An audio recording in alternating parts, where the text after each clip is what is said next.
So 1 into 5 subdivision. So this was a demolition and sell. It didn't quite start out that way. So this was a response to a letter as well. And again, a fellow that I'd sent a couple to over a couple of years. And incredible guy. Actually really enjoyed my time dealing with him, but they were selling this to move to Tasmania.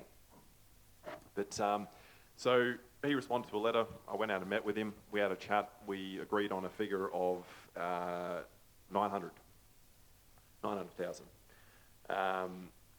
So as you can see here, there's the house, then there was a shed, there was a donga, and then there was some old industrial sheds. So this part here, actually the whole property used to be zoned as light industry, going back a number of decades.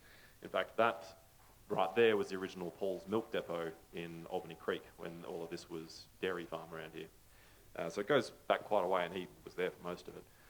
So originally we agreed on a figure of 900,000, which was a good deal. So he was happy, I was happy, and we were going to make a nice profit and certainly a nice ROI. So again, that zoning there was the next generation zoning, which we could have actually gone and looked at a lot smaller blocks of land. I did one just around the corner where we did 225 square metre block and a 235 square metre block. Could have gone smaller. The reason we stuck with the 400 square metre blocks on this one is because just on an adjacent road, Ausbuild is doing quite a massive subdivision, and they've gone and done a whole lot of small allotments. So we decided to stay on the bigger side because that's something they weren't offering. So there was an abundance of blocks around 240, 250, 280, 300, but certainly not a lot around the 400 square metre mark. So that was, on paper the feasibility would have looked a lot better had we have chopped it up smaller. But obviously we're looking to actually, well, as Nguyen said, get in, get out, get paid. We don't want to be sitting there for 2 years trying to sell these blocks because the feasibility looked great on paper, but it took forever to sell. So that was the original feasibility. And then we came across something interesting.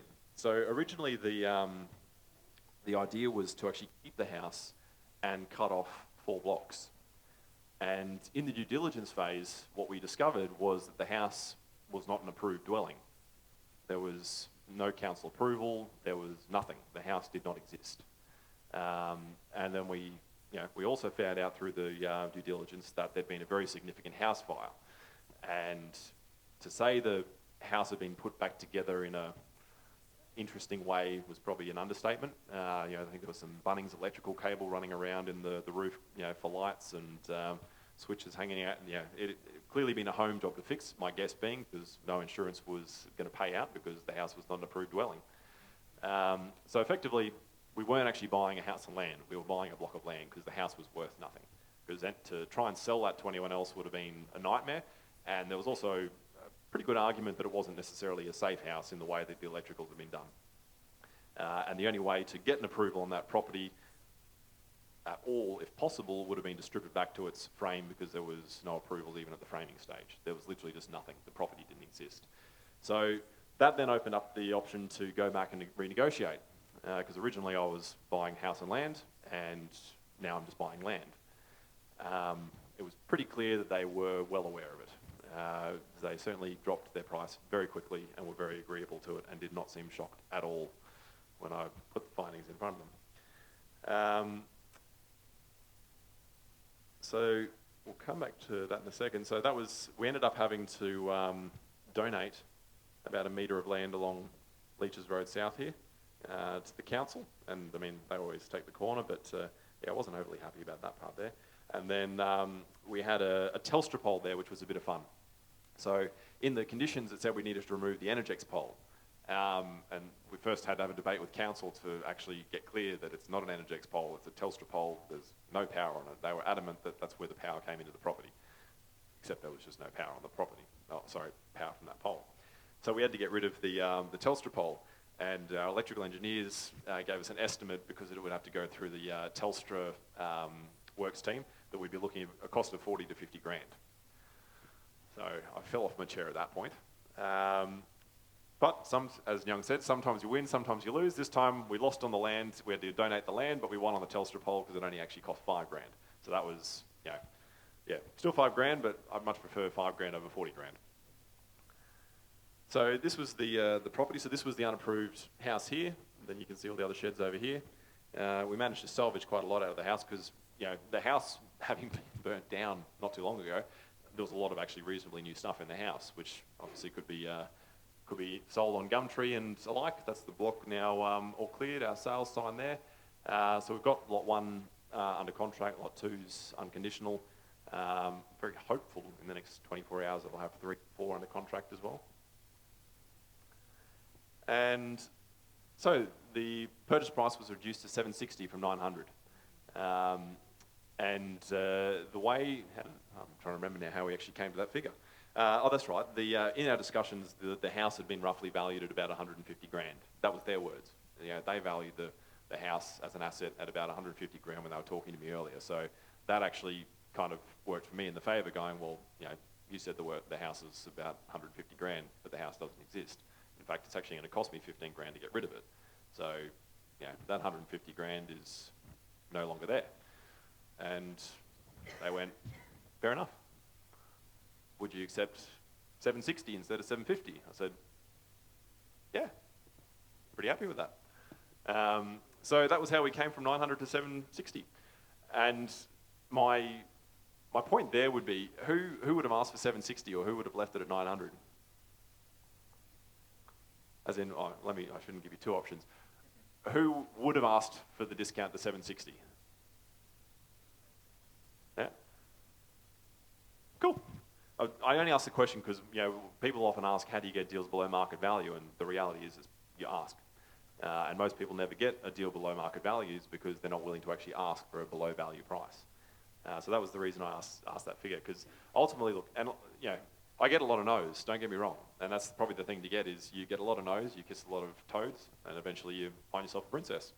And that was certainly a princess in this scenario, because that turned what was already a good deal into a really great deal. The way operations is working, we're certainly tracking, even with that Telstra hiccup, we're certainly tracking for that, if not maybe hopefully a little bit better, because the sales figures are coming in a bit better than we budgeted for, and so far the ops works is coming in below a bit of what we budgeted for as well, which is great. And another example, again, they were stoked. They were really happy with the outcome, because the reality is they'd agreed to the 900 figure and they were very clearly expecting me to come back with a renegotiation because they knew the house was not an approved dwelling. They knew the house was, I guess, dodgily put back together. Bottom line, they needed enough money to move to Tasmania to relocate themselves. They were stoked. They just wanted to get rid of it, and they wanted it done in a time frame. And that was the thing. For them, not everyone is it always about price. For them, it seemed the time frame was more important. For them, they had a deadline that they needed to be out of there. They needed the money because they'd already committed to this other place. So it wasn't about necessarily getting top dollar, putting it on the market, going through all that sort of stuff. They just wanted to deal with someone that they got along with, which we did, and someone that could settle in the time frame that they wanted. And so, I got a good price in allowing them to spend the time they needed to spend there and give them the flexibility they needed. But they also did that for me in turn. So, by the time we actually settled on it, I already had the DA. So, we've only been holding this, property for a few months now, and all being well, we'll be out of it in the next couple of months. So, I'd say we'll probably end up at about 10 months settlement to settlement, all being well. Thank you. Any questions?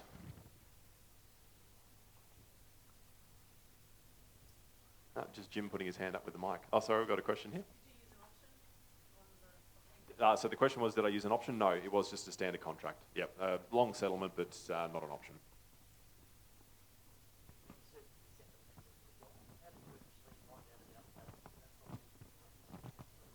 So the question was, I sent a letter to him, how did I...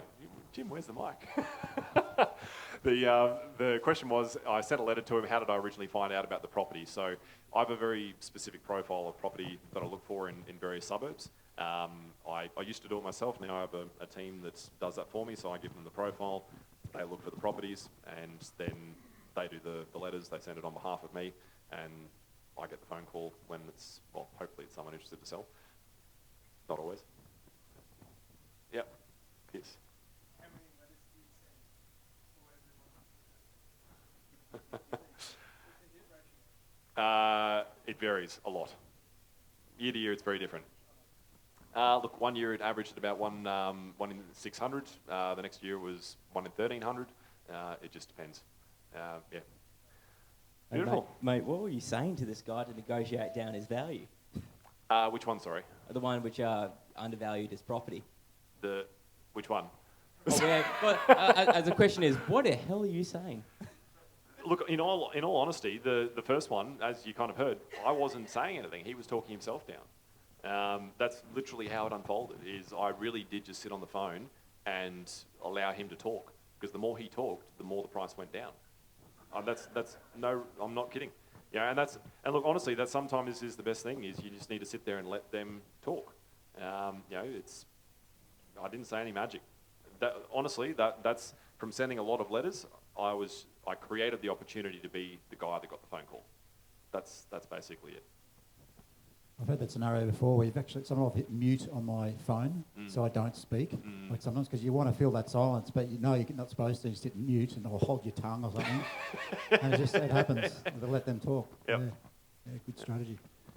Darren. Thanks. So, Peter, I found that really interesting. I noticed in the second scenario you had one of them was a duplex. Yes, I didn't mention that. And it uplifted the value by another 100. I was wondering whether there was you only had an opportunity to put one duplex on there, or what? Yeah, good question. So with the zoning, the whole thing we could have done townhouses on, or there's a number of different ways it could be cut, but if you did a subdivision on it, I can't remember the exact number, but you're only allowed one duplex in every 20 lots or something to that effect. So that was, we made the decision to make it the corner lot because it was the best with the frontage, and actually it was really the only one that was going to work as that basically fit the code perfectly. We would have had to argue the other ones. Yeah. All right. Any other questions, guys? Yep. Tim? What do you put in the letters that you dish out to people? They're really very simple. Something along the lines of, hi, I'm Peter Bowman, I'm not a real estate agent, I'm interested in your property. I can settle quickly or I can do long settlements. If you're interested, please give me a call. I've played with a lot of things. Young does a lot of teaching on this sort of stuff, and simple is best. Yep. And not coming across as an agent or anything like that. You just try and word it like I'm going to move into the area, which I might. Kind of keeps it sort of local. Yeah. Go for it, Jane. Tori, yeah. I was going to say, do you go business or do you go personal? But you went with. I'm playing with both actually. Originally I did personal, then it was personal, but it was still personal, but I'm a property investor. I'm currently trialling it as a business perspective as well. Measuring each to see what sort of a response rate I get on them. Yeah. Take one more if there's any more questions out there. Yep, at the back. Just hang on a sec, we'll get the mic to you. Hi. Can I get back to the feasibility part? Yes. So, do you use any finance for the cost expenses? As in bank finance? Any kind of finance, mezzanine or just bank finance? Okay. Your land facility or construction facility? So for purchasing the property, 80-20 lend.